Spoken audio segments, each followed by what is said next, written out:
Hello there friends, welcome back to another episode of Generation Tech. My name is Alan. Recently, one of our fans, Jean, contacted us on Facebook asking us the question, why didn't Yoda and Obi Wan Kenobi go after Darth Sidious together and then go after Darth Vader later? It's a really good question and we're going to take a look at that along with whether Yoda and Obi Wan Kenobi could actually overcome Darth Sidious in a lightsaber duel in the first place. So why did Yoda and Obi Wan Kenobi split up?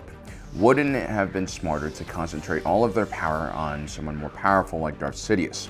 Was Anakin Skywalker really that great of a threat to the galaxy? Non-Jedi like you and me would probably assume that if Darth Sidious is captured or killed, Anakin Skywalker would feel loss. I mean, there's even the possibility of capturing him and then rehabilitating him back towards the light side. Anakin didn't join the dark side for the power that consumes most Sith. His reasons for betraying the Jedi were much more personal. I mean, this guy literally starts sobbing after killing a few corrupt separatist corpo leaders. He's not exactly a hardened killer. He's just the kid who wants to save his loved ones from these damn force visions he keeps having. Anakin's motivations and behavior have not changed all that much since we first saw him as a child on Tatooine. At best, Darth Vader is an enforcer or an attack dog. He's not really a visionary or a leader. He doesn't pose a huge threat to the rest of the galaxy. Well, at least that's what a non-Jedi would think.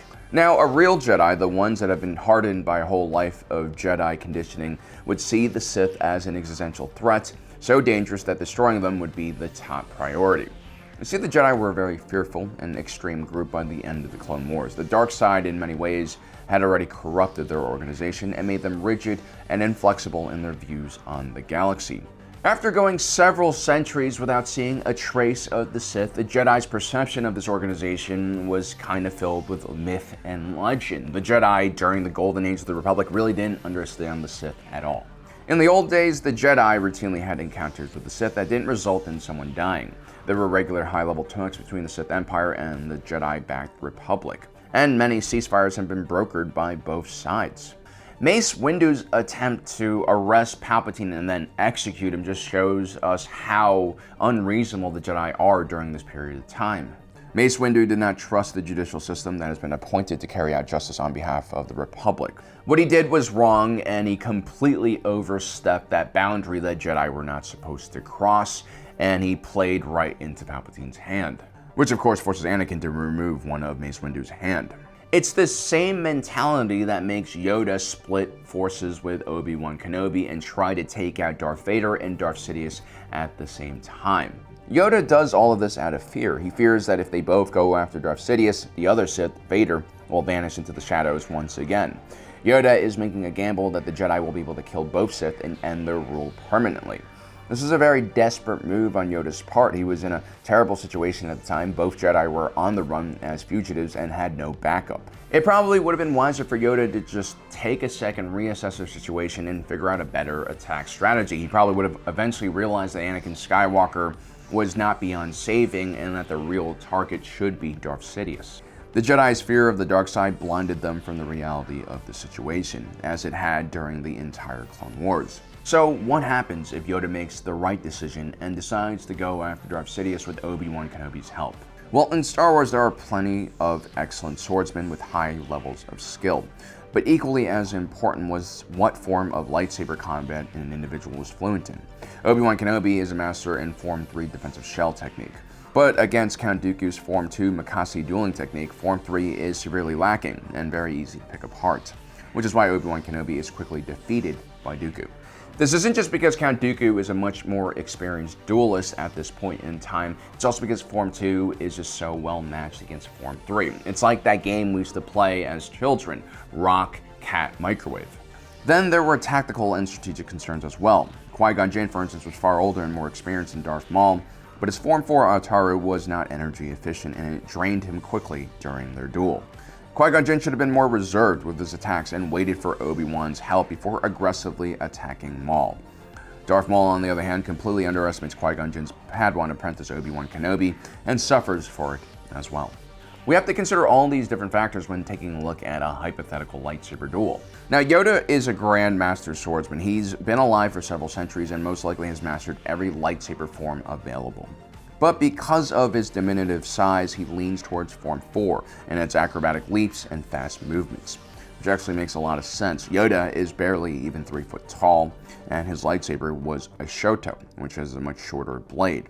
His short attack range means he has to get close to his enemy, and that means jumping around essentially like a pinball. Now, we have to remember that Grandmaster Yoda is extremely old, and he has a lot of age-related illnesses like arthritis. This is why we see him utilize a hover chair most of the time, or a cane when he's not in combat. This means that when he is fighting, he's actually utilizing a massive amount of force power to sustain his body.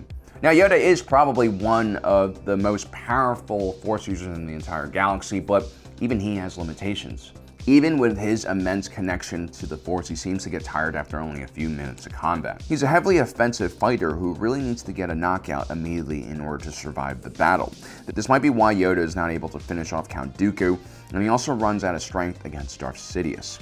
On the other hand, when you are dueling someone as small and fast as Yoda, it's probably pretty insane. His hitbox is tiny. It's probably like fighting against a training remote.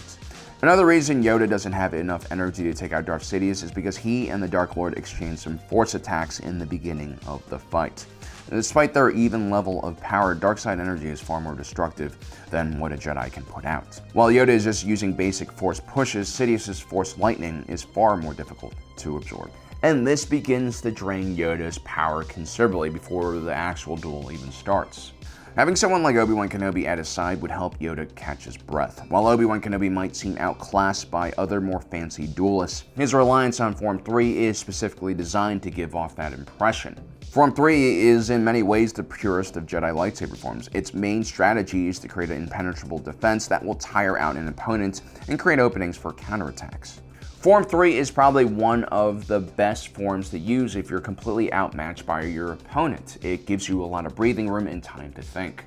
We see during Obi-Wan's duel against Anakin that his Form 3 does hold up quite well against Anakin's much more aggressive strategy.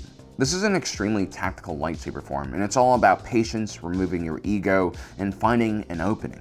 It suits Obi-Wan Kenobi's personality quite well.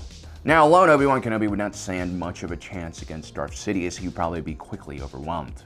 But if he mainly focuses on tanking and absorbing energy from Palpatine, he can allow Yoda to use his offensive abilities to their max. This would actually give Yoda and Obi Wan Kenobi a significant upper hand in the situation. Now, Palpatine is a very interesting Force user. Being a Sith, he has access to some of the most potent Force abilities, like we talked about before. Force abilities that needed to be avoided or absorbed by Yoda. This seems to be a very tiring thing to do, so again, having Obi Wan Kenobi along to absorb the Force powers and play a defensive role could really help out a lot. But Palpatine isn't just about using Force powers, he is also one of the most skilled duelists in his own right. We see him take on Maul and Savage Opress using the Jarkai dual-wielding method. He ragdogs the two formidable Zabruks and makes quick work of them. Palpatine also manages to surprise and overwhelm 3 extremely proficient Jedi Masters when they attempt to arrest him at his office. Sidious's Juyo form is especially dangerous because when it's used properly, the dark side flows through the user and creates a very chaotic and difficult to predict form. The Jedi and the Sith both depend on the Force to allow them to perceive incoming attacks. It's actually a very important part of their defensive strategy. They don't actually slow down time. So when you have something very unpredictable like Juyo, it's very easy for attacks to slip past a Jedi's defense. The only reason why Mace Windu was able to defeat Palpatine was probably because he used a variation of Juyo known as Vapad, which is actually able to absorb an enemy's force powers and then reflect it back towards them. So what happened was the harder Palpatine fought against Mace Windu, the more powerful Windu's form became. When we watch Yoda's battle against Darth Sidious, the two seem very evenly matched. At close range, though, Yoda's tiny size and speed poses a huge problem. Darth Sidious seems to prefer to keep Yoda at a distance by using Force powers. Unlike a Jedi, the Sith can use the Force to kill, giving him a significant advantage. This further tires out Yoda, and ultimately his age begins to show, especially after he's thrown off one of the Senate platforms to the floor down below. I believe that because Yoda is significantly disadvantaged by not being able to kill things with the Force, he has to actually depend on getting within close range to Palpatine and then striking him down with his lightsaber. Obi-Wan Kenobi's appearance will divide Palpatine's attention and give Yoda a better chance at engaging the Dark Lord at close ranges, but at the same time, Palpatine could turn the weaker Jedi into a liability.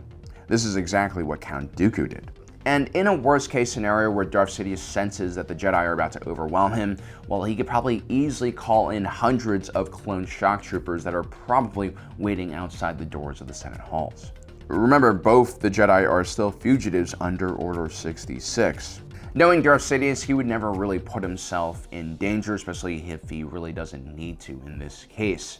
Remember, Darth Sidious has always been several steps ahead of the Jedi.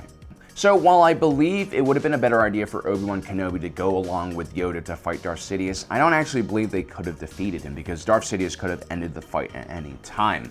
The biggest problem is Obi Wan Kenobi is a defensively minded fighter, so in a 2-on-1 situation, his lack of offensive powers doesn't really give Yoda the advantage he needs to overwhelm Darth Sidious. But anyway, that's my opinion. Let me know in the comment section below what you guys think about this breakdown and what you think would have happened had Obi-Wan and Yoda gone after Darth Sidious together. Also, don't forget to subscribe and hit that notification button down below so you don't miss out on the rest of our awesome content. As usual, thanks for joining us today. If you're watching this, you are Generation Tech.